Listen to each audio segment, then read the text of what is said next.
الحمدللہ رب العالمین والصلاة والسلام علی حبیبہ محمد وآلہ وصحبہ اجمعین، اما بعد فاعوذ باللہ من الشیطان الرجیم، بسم اللہ الرحمن الرحیم۔ وإلہکم الہ واحد لا الہ الا هو الرحمن الرحیم۔ اللہم سبحانک لا علم لنا الا ما علمتنا انک انت العلیم الحکیم۔ مولایا صلی وسلم دائما ابدا علی حبیبک من لا نبی خسر۔ معزز سامعین کرام، السلام علیکم ورحمۃ اللہ وبرکاتہ۔ ارشاد باری تعالیٰ ہے، اور تمہارا معبود اکیلا معبود ہے جس کے سوا کوئی عبادت کے لائق نہیں، وہ بڑا مہربان بہت رحم کرنے والا ہے۔ سبحان اللہ۔ محترم سامعین کرام، پچھلے ماہ جو گزارشات پیش کیں، پھر آج جو موقع مل رہا ہے، ان دونوں بیانات کے درمیان میں اللہ کریم نے احسان فرمایا کہ حرمین شریفین کی حاضری نصیب ہوئی۔ بہت بڑی تعداد ساتھیوں کی ساتھ تھی۔ عبادت سے زیادہ یہ خیال رہا کہ انہیں کم سے کم تکلیف ہو، چونکہ سفر نام ہی تکلیف کا ہوتا ہے، اور مسافر اور اس حالت کو مفلسی کہتے ہیں۔ اللہ کریم ہر ایک کا جانا قبول فرمائے۔ میرا نہیں خیال تھا کہ اتنے لوگ تیار ہوں گے، تو میرا تو یہ ذہن تھا کہ ایک جو درمیانے سائز کا جہاز ہوتا ہے اتنی تعداد ہو، اسے سنبھالنا بھی آسان ہوتا ہے، ترتیب بھی بہتر رہتی ہے، لیکن اللہ کا اپنا نظام ہے، ساتھیوں کی اپنی محبت تھی، تو ہم وطن عزیز سے اور دنیا کے طول و عرض سے لگ بھگ 800 کے قریب ساتھی وہاں جمع ہو گئے۔ بہت بڑی تعداد اس میں خواتین کی بھی تھی۔ میرا خیال ہے کوئی 280 سے 300 کے درمیان تو خواتین کی تعداد ہو، اور انہوں نے بھی اپنا نظم جو ہے اسے قائم رکھا، بلکہ مرد حضرات سے بہتر اپنے نظم کو کرنے کی انہوں نے کوشش کی۔ اللہ سب کی کوشش قبول فرمائے۔ یہ آیہ کریمہ جو میں نے آپ کے سامنے تلاوت کی ہے، جس میں اللہ جل شانہ نے ارشاد فرمایا نا، وَإِلَٰهُكُمْ إِلَٰهٌ وَاحِدٌ، یہ وہ تسبیح ہے جس تسبیح کا ورد مراقبہ احدیت میں کیا جاتا ہے۔ احدیت وحدانیت باری تعالیٰ پر ایمان کو پختہ کرتا ہے۔ وہ ابتدا جو لا الہ الا اللہ سے نصیب ہوتی ہے، اس میں تقویت کا سبب ہوتا ہے، اور بات سمجھ آ جائے تو ذات ایک ہی بچتی ہے جو اللہ جل شانہ کی ہے، باقی اس کارگاہ حیات میں کیا کچھ اس نے پیدا فرمایا۔ اپنی حضرت انسان کو دیکھو، پھر غیر مری مخلوق کو دیکھو، پھر یہ جو گرد و پیش اس فانی جہان کو اللہ نے بسایا ہے۔ ہمارے سامنے شجر و حجر کی بات یا بحث ہو سکتی ہے، اس کی تو مخلوق ہے۔ ان جہانوں کو دیکھو، اس سارے میں کیا خوبصورتی اور کیا نکھار ہیں، اور جب ان اشیاء پر جنہیں ہم شے سمجھتے ہیں کہ شاید بے جان ہے، لیکن اس کی تو مخلوق ہے، اس کا تو ذکر کرتی ہے، ہر شے اس کے ذکر میں محو ہے۔ یہ تو یہ مکلف مخلوق ہے کہ جس کے پاس یہ مکلف حصہ ہے کہ یہ اپنے اختیار کا استعمال کیسا کرتا ہے، وگرنہ کوئی مخلوق ایسی نہیں ہے جس کی حیات کی بنیاد اللہ کا ذکر اور اس کی یاد نہ ہو۔ جہاں انقطاع آتا ہے وہ فنا ہو جاتی ہے، اس کی زندگی ختم ہو جاتی ہے، اختتام کو پہنچ جاتی ہے۔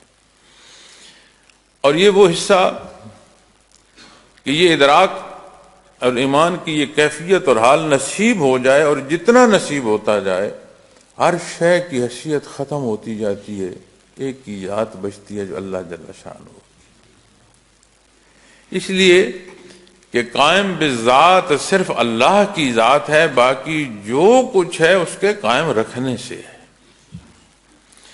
اب ایمان کی یہ کیفیت اور ایمان کا یہ درجہ بے ایمانی کی بات نہیں کر رہا، بے ایمانی تو ہے ہی اندھاپن. اس سے مزید الفاظ میرے پاس ہوں تو میں وہ الفاظ بھی کہوں، اسی لیے وہ تو ہے ہی اندھاپن. میں تو بات دیکھنے کی کر رہا ہوں، نور کی کر رہا ہوں، کہ جو بات دیکھنے کی ہے یا جو سمجھنے کی ہے یا جو سمجھ آتی جاتی ہے وہ یہ ہے کہ ہر شے کا وجود تو ہے لیکن کسی شے کا وجود رہتا کوئی نہیں سوائے اللہ جل شانہ. اللہ کریم نے توفیق بخشی، حرمین شریفین کی حاضری کی، تو جب بیت اللہ شریف میں حاضری ہوئی تو ہمیں ایک ہی جگہ، ایک ہی در ہے جو ہمیں یہ آشنائی عطا فرماتا ہے، ایک ہی ذات ہے جو نبی کریم صلی اللہ علیہ وسلم کی ذات ہے. تو جتنی بھی دعائیں تھیں، جتنی بھی کیفیت تھی، جتنی بھی چاہت تھی، وہ بیت اللہ شریف میں نبی کریم صلی اللہ علیہ وسلم کی نسبت ہی تھی. چونکہ قرآن کریم بیان فرماتا ہے کہ آپ کا فرمان تمام باتوں سے مقدم نہ ہو، آپ کی محبت تمام محبتوں سے مقدم نہ ہو تو ایمان کوئی نہیں. مانتا تو ہر کوئی ہے، بندہ مومن کہتا ہے کہ اللہ وحدہ لا شریک ہے، پھر جگہ جگہ سجدہ ریز کیوں ہے؟ قوموں کی قومیں اور ممالک کے ممالک کیوں غیر کے سامنے سجدہ ریز ہیں؟ مانتے ہو تو پھر سجدے کاہے کو کر رہے ہو؟ تو سمجھ آتی ہے کہ ماننے میں بھی اس درجے کی کمزوری ہے کہ وہ نہ ماننے جیسا ہو چکا. تو جب ماننے کے لیے وہ بنیاد کی ایمان مضبوط ہو، اللہ جل شانہ فرماتے کہ میرے حبیب کا اتباع صرف ظاہری پہلوؤں میں نہیں، باطنی حصوں میں بھی ہر پہلو آپ کا مقدم نہیں ہوگا تو تیرا ایمان نہیں گنا جائے گا. تو الفاظ کچھ بھی ہو سکتے ہیں، خیالات میں کوئی پہلو بھی ہو سکتا ہے، لیکن اگر ان سب کو سادہ الفاظ میں بیان کروں تو یہی بات تھی کہ بیت اللہ شریف کی حاضری میں یہی بات تھی کہ آپ صلی اللہ علیہ وسلم کا جو امتی ہونا ہے اللہ اس کا صدق عطا فرمائے. یہی کیفیت چلتی رہی. ساتھیوں کے ساتھ جو وقت بیتتا رہا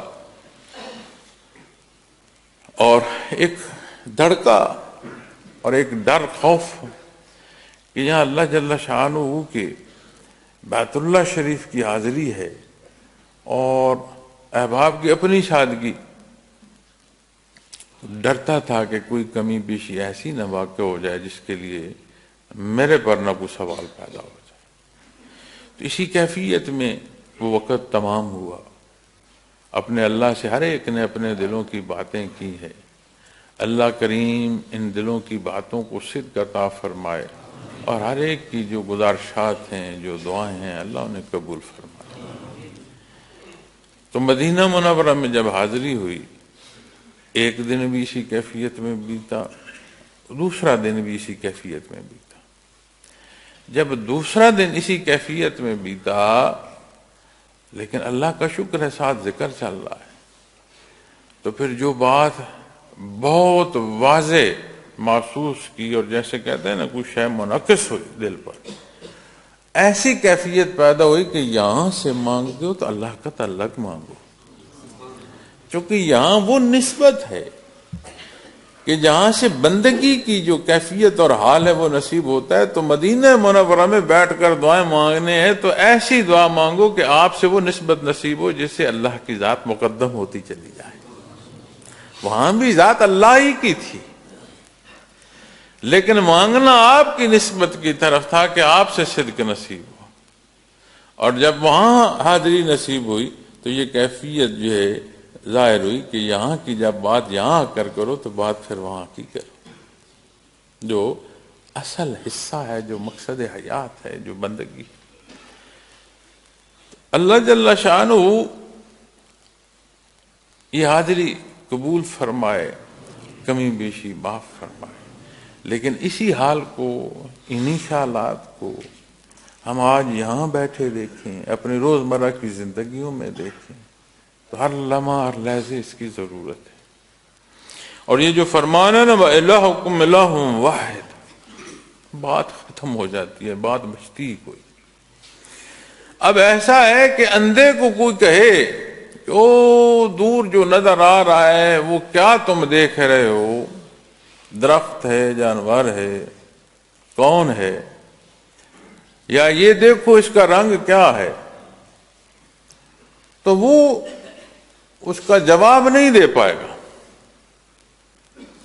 بے ایمانی وہ اندھا پن ہے کہ اللہ کریم کی اس کارگاہ حیات میں رہتے ہوئے جہاں ہر شے شہادت دے رہی ہے کہ ہر شے کا ایک مالک ہے، ہر ایک کو ایک ذات نے پیدا کیا جسے کسی نے پیدا نہیں کیا، وہ وحدہ لا شریک ہے، لیکن ایسا اندھا پن ہے کہ اس کی مخلوق میں سے اپنے خالق تلاش رہا ہوتا ہے، انہیں جنہیں اپنے ہاتھ سے تراشتا ہے انہی سے اپنی ضروریات منسوب کر رہا ہوتا ہے۔ اب آپ بتائیں کہ یہ اندھا پن، اور میں تو سمجھتا ہوں کہ اس سے آگے کوئی لفظ ہو تو وہ بھی بولا جائے تو کم ہے۔ تو جب بات دیکھنے کی آئے گی اور اللہ جل شانہ نور ایمان عطا فرمائے، اور ہم پر تو اس کا احسان کے بطور توارث نصیب ہے، وراثتاً ایمان نصیب ہے۔ کلمہ پڑھتے ہمارے تو کانوں میں اذان دی گئی، اقامت کہی گئی، ہوش سنبھالا تو شرائط ایمان جو ہیں وہ بزرگ جو ہیں وہ والدین جو ہیں وہ ہمیں سناتے ہیں، انہیں نماز رکوع سجود، آپ نہیں دیکھتے کتنے معصوم رکوع سجود کر رہے ہوتے ہیں، چھلانگے لگا رہے ہوتے ہیں جا نماز پر، کیا کر رہے ہیں؟ وہ ماں باپ کو دیکھ رہے ہوتے ہیں، انہیں وہ اسی دھیان میں لگے۔ تو یہ اللہ کا کتنا بڑا احسان۔ پھر جب آپ دنیا کی زندگی میں آتے ہیں، مکلف حصوں میں پہنچتے ہیں، بلوغت کو پہنچتے ہیں، تو پھر وہ جو ذاتی امتحان ہے جب اس کی ابتدا آتی ہے تو پھر ہر غلطی اور ہر کوتاہی اس دیکھنے کے سامنے ایک پردہ حائل کرتی ہے، ہر نیکی ہر عبادت ان پردوں کو چاک کر کے دیکھنا واضح کرتے چلتی جاتی۔ عبادات، معاملات، کوئی شے ایسی نہیں ہے جس کا اللہ نے حکم دیا وہ ہماری ضرورت نہ ہو، یعنی بنیادی طور پر ہماری ہی ضرورت ہے جو اللہ نے حکم دیا، بھلے وہ بات عبادات کے پہلوؤں سے آئے، بھلے وہ بات معاملات کے پہلوؤں سے آئے، اور جسے نبی کریم صلی اللہ علیہ وسلم نے اختیار فرمایا، حکم دیا اختیار کرنے کا، ہماری ضرورت تو ہے لیکن اس اندھے پن کا علاج بھی ہے۔ جہاں کوئی صالح عمل اپنے اندر اصلاح رکھتا ہے، اس کا اجر اور ثواب ہوتا ہے، وہ مزید اصلاح کا سبب بنتا ہے، مزید ورع اور تقوی کا سبب بنتا ہے، ایمان میں ترقی نصیب ہوتی۔ تو یہ بات سمجھ آ جائے کہ تمہارا معبود اکیلا معبود ہے، وَإِلَٰهُكُمْ إِلَٰهٌ وَاحِدٌ، سوال ختم ہو جاتے ہیں، مسئلے تمام ہو جاتے ہیں۔ کیوں؟ جہاں جو بات پیش آئی میرے اللہ کا کیا فرمان ہے، نبی کریم صلی اللہ علیہ وسلم نے کیا تربیت فرمائی، تو مسئلہ تو ختم ہو۔ ہماری زندگی کے جھگڑے اور جھمیلے کیا ہیں کہ مجھے یہ چاہیے، مجھے یہ پسند ہے اور یہ نہیں پسند، یہ عمل کروں گا اور یہ عمل نہیں کروں گا، یہ بات مانوں گا اور یہ بات نہیں مانوں گا۔ ان تمام کیفیات اور حالات کو آپ قرآن کریم کے تحت لے آؤ تو کوئی سوال بچتا ہے؟ کیا پسند کرو گے جو میرے اللہ نے میرے لیے پسند کیا ہے؟ کیا کرو گے جو حدود نبی کریم صلی اللہ علیہ وسلم نے مقرر فرمائی، ان حدود میں رہوں گا، سارے مسئلے تمام ہو جاتے، بندہ آزاد ہو جاتا ہے، جگہ جگہ کی سجدے اور جگہ جگہ کی ٹھوکروں سے بندہ بچ جاتا ہے۔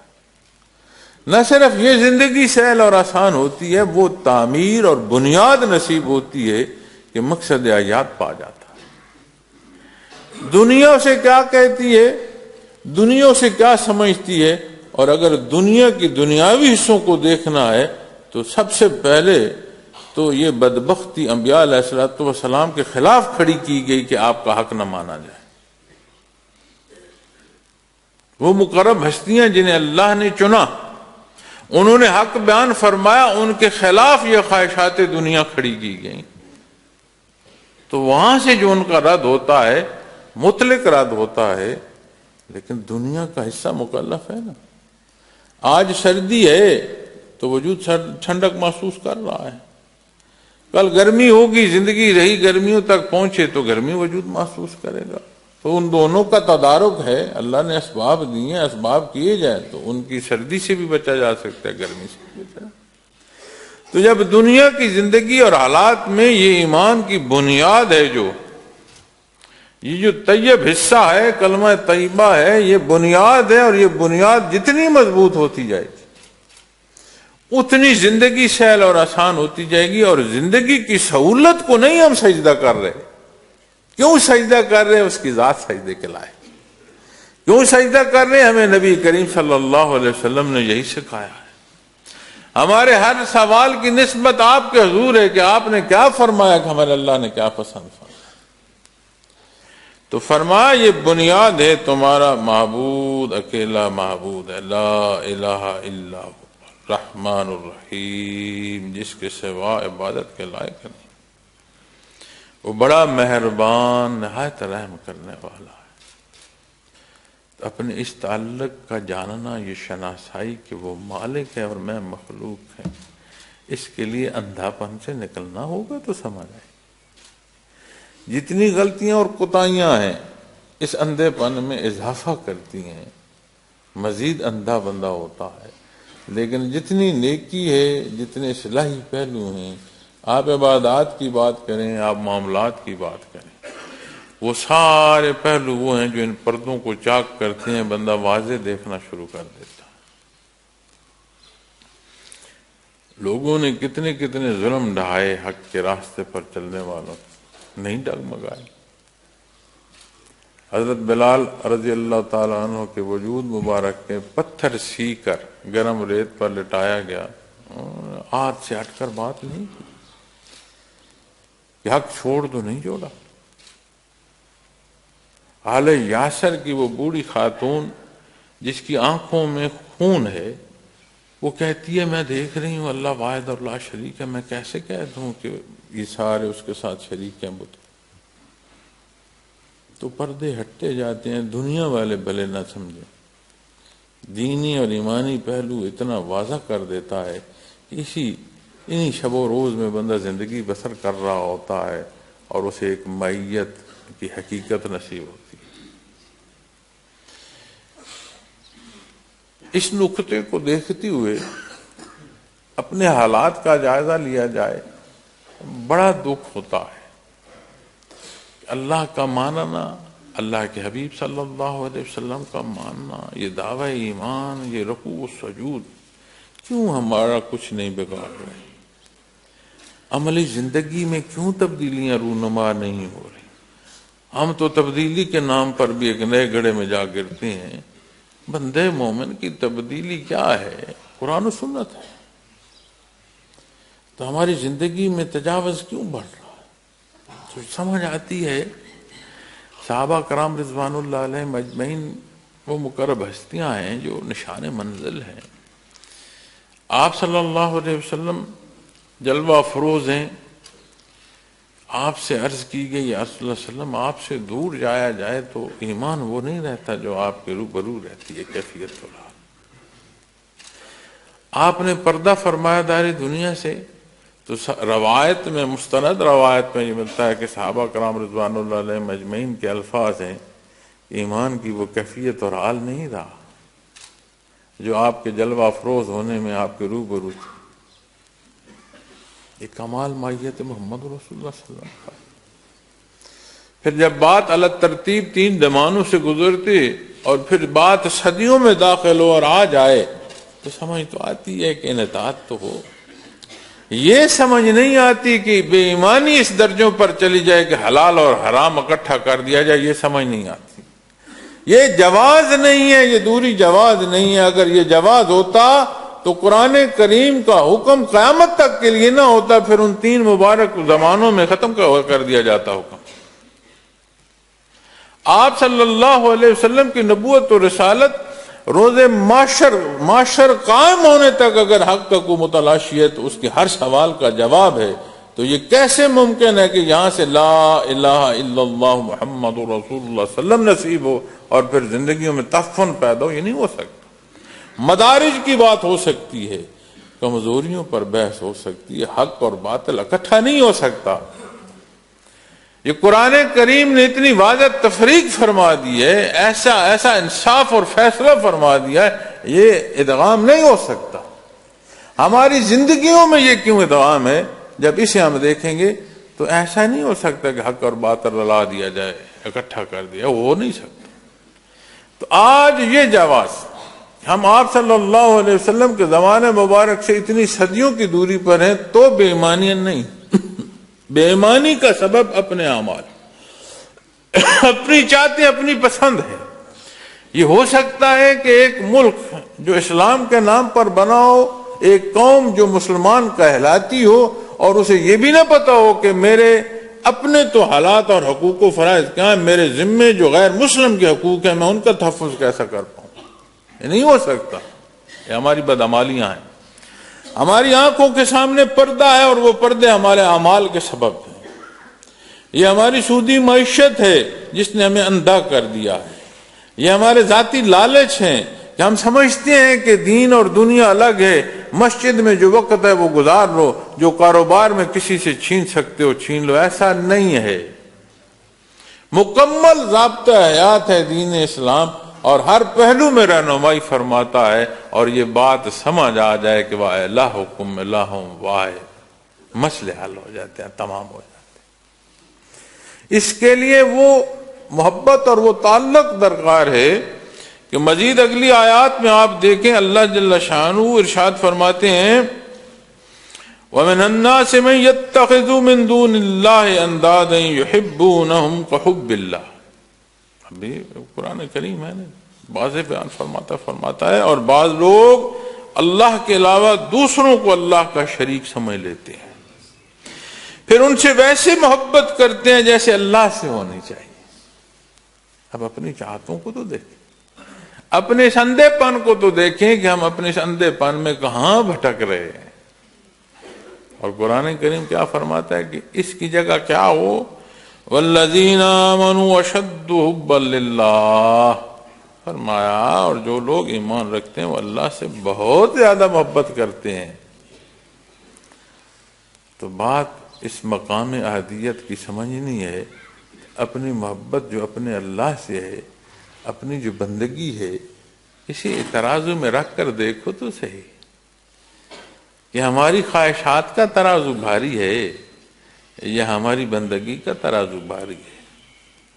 قیامت کو تو ترازو لگے گا، عین انصاف کی بات ہوگی، اور ہم تو اللہ سے انصاف نہیں مانگتے، رعایت مانگتے ہیں، معافی کے طالب ہیں، اس کی رحمت کے طالب ہیں، اس کے حبیب صلی اللہ علیہ وسلم کے صدقے ہم تو معافی چاہتے ہیں، ہم انصاف نہیں چاہتے، اس لیے کہ ہمارے اپنے کرتوت ہمارے سامنے ہیں، ہمارے اعمال ہمارے سامنے ہیں، اور جو گزرا جو بچا ہے اس میں بھی ہمیں اندیشہ ہے کہ ہم غلطیاں زیادہ کریں گے۔ اللہ معاف فرمائے، نیکی کی توفیق دے، اچھائی کا سوچنا چاہیے، اچھائی کی رغبت لینی چاہیے، اچھائی کے لیے دعا کرنی چاہیے۔ تو اللہ جل شانہ سے جو محبت ہے، اس کے لیے وہ دل جتنا پاک اور صاف ہوتا جائے گا اتنی اس میں محبت جو ہے وہ بڑھتی چلی جائے گی۔ تو جب آج اپنے حالات کو دیکھتے ہیں، اپنے معاملات کو دیکھتے ہیں، تو عجیب تنگی اور تکلیف محسوس ہوتی ہے کہ یہ کیسی مخلوق ہے۔ کیونکہ انسانی معاشرت ہوتا ہے نا جی، مل جل کر رہنے کو، لفظ انسان کا مفہوم جو ہے معزز سامعین کرام وہ یہ ہے کہ وہ جو مل جل کر رہے، یعنی مل جل کر رہنے والے کو انسان کہتے ہیں۔ یہ انسانی مزاج ہے کہ وہ مل جل کر رہتا ہے۔ معاشرہ انسانی جہاں آبادی ہے، وہاں جہاں انسان اکٹھے رہتے ہیں اسے معاشرہ کہتے ہیں۔ قوم اس کے اجتماع کو کہتے ہیں۔ یہ کیسی قوم ہے آج، یہ کیسا انسانی معاشرہ ہے، یہ کیسی آبادیاں ہیں کہ اکٹھے رہتے ہوئے اکٹھے نہیں ہیں، سوچ فکر تک بکھر چکے ہیں، تلخیاں پیدا ہو گئی ہیں، بے لحاظی آ گئی ہے، کوئی لحاظ نہیں رہا۔ یہ اندھا پن کیوں ہے؟ اللہ کریم فرماتا ہے کہ یہ اللہ کے مقابلے میں باقی محبتوں کو مقدم کر لیتے ہیں، حالانکہ جو صاحب ایمان ہے اس کا مقام تو یہ ہے کہ وہ اللہ سے شدید ترین محبت کر رہا ہو، ہر شے مؤخر ہو جائے، ایک کی ذات بچے اس کی زندگی، اس کی سوچوں، اس کی فکر میں، جو اللہ کریم کی ذات۔ تو ہم گھروں کو بعد میں دیکھیں، اولاد کو بعد میں دیکھیں، عزیز و اقارب تو پھر آگے آئے، معاشرہ تو پھر مزید آ گیا، یہاں تو دیکھیں کیا پال رکھا ہے۔ ہم جو یہاں سینچنا ہے وہ کیا کر رہے ہیں، ہماری آبیاری کیا ہے؟ تو جب یہاں بات آتی ہے تو اللہ جل شانہ نے جو یہ ارشاد فرمایا وَإِلَٰهُكُمْ إِلَٰهٌ وَاحِدٌ، یہ بات سمجھ آئے تو کیا پھر مسئلے حل ہو لیں گے؟ تو جو حصہ اپنا ہے ادائیگی کا، جو نیت اپنی ہے، جو اپنی کوشش ہے، ہمیں اس کو دیکھنے کی ضرورت ہے۔ وہ غفور الرحیم ہے، چونکہ اس نے فرمایا ہے، یہ سارا فرما کے نا فرمایا لا الہ الا ہو، اس کے سوا کوئی الہ نہیں، اکیلا ہے۔ فرمایا هو الرحمن الرحیم، جو بڑا مہربان اور نہایت رحم کرنے والا ہے، واحد اکیلا، اس جیسا کوئی نہیں، کوئی وہ نہیں جس کی عبادت کی جائے سوائے اللہ ہے۔ وہ الرحمن الرحیم، اس کی مخلوق ہے نا وہ جانتا ہے، یہاں وہ ہم جیسے خطا کاروں گناہ گاروں کو رحمت دے گا، معاف فرماتا ہے۔ جو انکار کر رہے ہیں اس کی ذات کا، اس کے الہ ہونے کا، جو شرک کر رہے ہیں، جو کفر کر رہے ہیں، صفت رحمانیت سے جب تک کہ ان کی فرصت ہے وہ بھی مستفید ہو رہے ہیں۔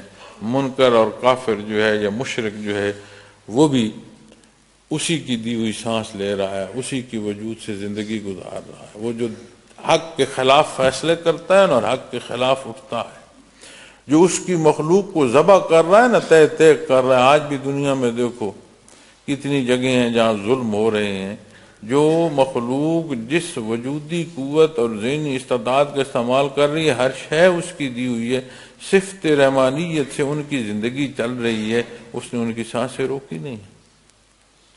تو صفت رحمانیت سے ہر کوئی مستفید ہو رہا ہے، صاحب ایمان بھی ہو رہا ہے۔ لیکن جب بات صفت رحمیت کی آئے گی تو پھر صرف ایمان کی بات ہوگی، پھر کافر مستفید نہیں ہوگا، اور بندے مومن پر تو اس کا احسان ہے کہ ہر دو پہلوؤں سے یہاں بھی مستفید ہوتا ہے اور آخری حیات میں بھی مستفید ہوگا۔ تو وہ غفور الرحیم جو حصہ ارشاد فرما رہا ہے، اللہ سے محبت جو ہے اسے پرکھو، اسے دیکھو۔ تو جب ہم اس کیفیت کو دیکھتے ہیں تو پھر سمجھ آتی ہے کہ بڑی تعداد کم تھی مسلمانوں کی۔ اب یہی جب ہم عہد صحابہ میں جہاد کے حصوں کو دیکھتے ہیں، کہاں 30,000 اور کہاں 3 لاکھ سے تجاوز کا مجمع، سمجھ نہیں آتی نا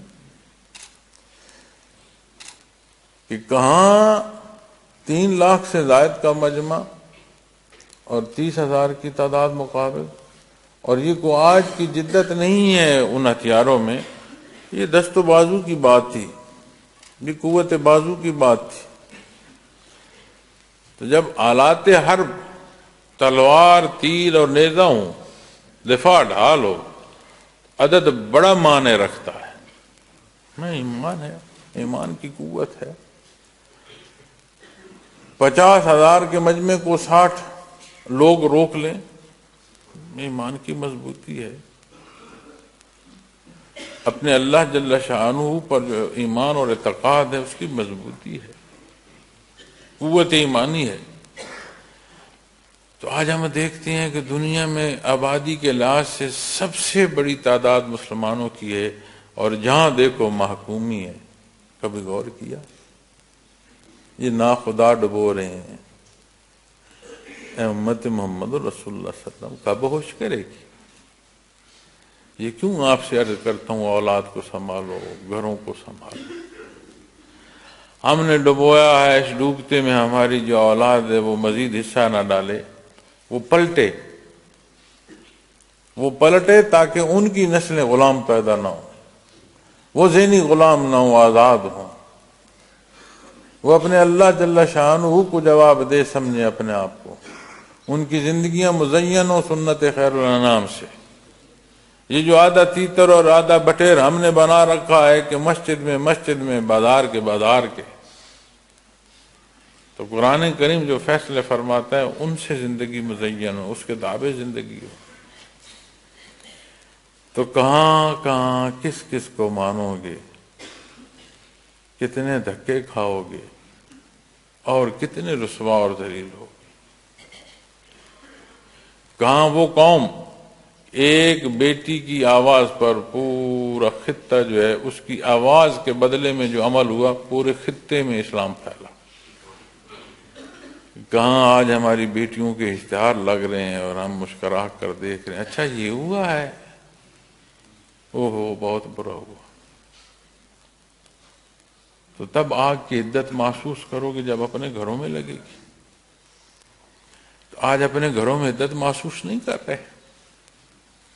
جو گفتگو گھروں میں ہو رہی ہے، یہ جو سکرین ہمارے گھروں میں دکھا رہا ہے، کبھی سوچا تھا کہ بچوں اور بیوی اور بیٹیوں اور بہنوں کے سامنے یہ اشتہارات اور یہ باتیں سنی؟ کبھی سوچا تھا؟ غیر محسوس طریقے سے اس حد کو پہنچ چکے ہو کہ یہ عدت ہر گھر میں پہنچ چکی ہے۔ ایک اشتہار دیکھو حیرانگی ہوتی ہے، ہماری ہی بیٹی ہے، اس کا نام بھی مسلمان ہے، دعویٰ ایمان ہے۔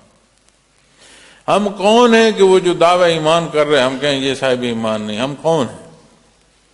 تو وہ جو اشتہار میں نوجوان خاتون اشتہار کی زینت بن رہی ہے، اس کا دعویٰ ایمانی بھی ہے، نام بھی مسلمان ہے، جو وہ بنا رہے ہیں سیٹ، وہ بھی سارے مسلمان ہیں، دعویٰ ایمانی ہے، جو ہم دیکھ رہے ہیں ہم بھی ہیں، اور عمل میں ہر حصہ وہ ہے جو غیر اسلامی ہے۔ ایسا ہے کہ نہیں؟ تو کیوں ٹانگے کے گھوڑے کی طرح آنکھوں کو کھوپے لگا کر ایسے بھاگ رہے ہیں ہم کفر کے پیچھے؟ اپنی زندگی کا جب ہم جائزہ لیں گے، اپنے اندر اپنے اعمال کا جائزہ لیں گے، سوچوں کا جائزہ لیں گے، اور یہ بات سمجھ آ جائے نا کہ وَإِلَٰهُكُمْ إِلَٰهٌ وَاحِدٌ۔ میں ایسے نہیں کہہ رہا کہ یہ بات سمجھ آ جائے تو مسائل حل ہو جائیں گے، یہ ہماری زندگی کو بدل کر رکھ دے گا، اس محکومی سے نجات کا سبب ہے۔ کبھی غور کیا کہ روز جو ہمارے بچے شہید ہو رہے ہیں، کیوں شہید ہو رہے ہیں؟ اور نام اسلام کا لے کر شہید کیے جا رہے ہیں۔ کبھی سوچا؟ ہمارے ہاں تعمیر کے نام پر تخریب ہے، ہر وہ نعرہ جو ملک کی تعمیر کے لیے دیا جا رہا ہے اس کے ساتھ تخریب پیدا ہو رہی ہے۔ یہ کیسی تعمیر ہے؟ گھر آواز تخریب کا سبب بن رہی ہے۔ یہ کیسا دین اسلام کا عمل ہے جو ہمارا خون بہا رہا ہے؟ یہ کیسا نظام معیشت ہے جو ہمیں بھوک اور افلاس سے مزید نیچے گرا رہا ہے؟ اور ایسی سرزمین پر کہ جس پر اللہ کا اتنا احسان ہے، ہر پہلو سے اللہ نے اس ملک کو نوازا ہے۔ کیا سبب؟ ہم نے ناخدا بنا رکھی، ہم نے بت خانے گھر رکھے ہیں اپنے اندر۔ ان بتوں کو پاش کرو، اللہ وحدانیت کا جو حکم دے رہا ہے اسے مانو، جو نبی کریم صلی اللہ علیہ وسلم تربیت عطا فرما رہے ہیں اسے اپنی زندگیوں میں جانچو۔ تو یہ وہ پہلو ہے جو ہمیں حق پر لا کھڑا کرے، اور صاحب ایمان اللہ اسے توفیق دے وہ حق پر کھڑا ہو، اسے کوئی ہلا نہیں سکتا، ہلا سکتا نہیں، کسی کی سکت نہیں۔ یہ جو ہم ٹوٹی پتنگ کی طرح بکھر رہے ہیں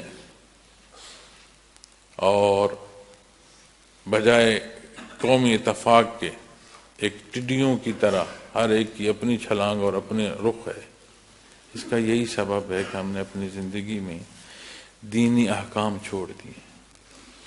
ہم نے دنیا کو الگ تقسیم رکھا ہے، دین کی تقسیم الگ کر رکھی ہے۔ آج پھر چناؤ ہے، پھر موقع ہے کہ ہم اپنے لیے اپنے رہنما چن رہے ہیں۔ کبھی غور فرمائیں، ہم چننے والے تو جیسے ہیں ہی ہیں، ہمارے رہنماؤں کا جائزہ لے لو، ماضی دیکھ لو، حال میں جو کچھ کر رہے ہیں اس کو دیکھ لو۔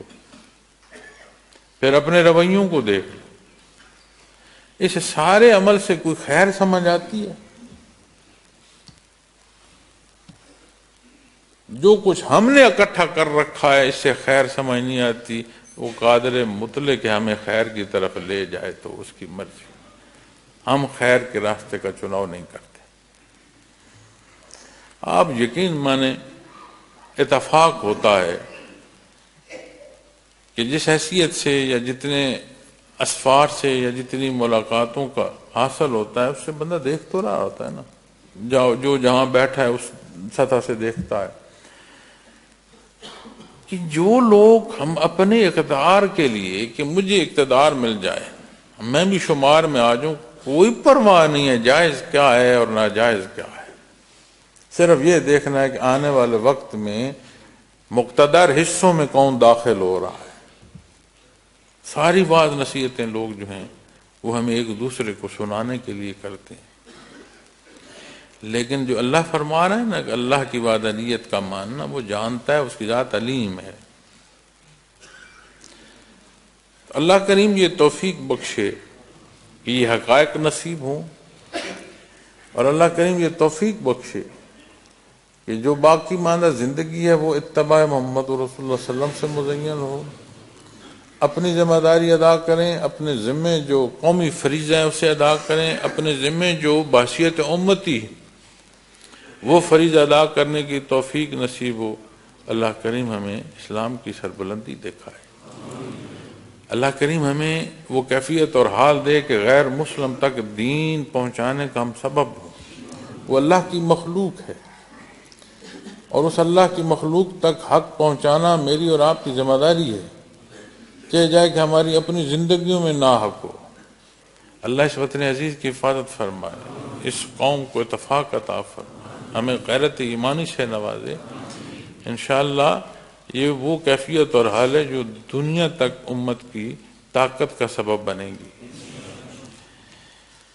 تو میرے ساتھ آج ہمارے ساتھی بنگلہ دیش سے ہیں، تو جو گزارشات میں نے یہاں پیش کی ہیں اس کا اگر میں مغز عرض کروں تو وہ یہ ہے کہ اپنی زندگیوں کو خالص کریں، اور خالص یعنی قرآن کریم کے تحت وہ بات، نبی کریم صلی اللہ علیہ وسلم نے جو حدود و قیود مقرر فرمائی ہیں، یعنی سنت خیر الانام سے زندگی جو ہے اس سے مزین ہو، اس سے روشن ہو، اور اپنے حصے کا جو کام ہے اسے کریں، مخلوق کو دیکھ کر اپنے حصے کا جو دیا ہے اسے نہ بجھنے دیں کہ کوئی کیا کر رہا ہے، اپنا حصہ کام کریں۔ اور میری دعا ہے کہ اللہ کریم اس خطے میں امن پیدا کرے، ہمارے ان ممالک کو وہ حوصلہ دے، وہ لحاظ دے کہ ہم ایک دوسرے کی بہتری کا سبب ہوں، چاہے جائے کہ ہم ایک دوسرے کے نقصان کے در پہ ہوں۔ چونکہ آپ جہاں رہتے ہیں وہاں آپ جو رہتے ہیں تو اس کا اثر آپ کے ہمسائے کا ساتھ ہوتا ہے، آپ مانیں آپ نہ مانیں۔ تو ہمسائے میں آگ لگے گی تو یہ نہیں ہو سکتا کہ وہ دھواں اور وہ تپش آپ کے گھر میں نہ آئے۔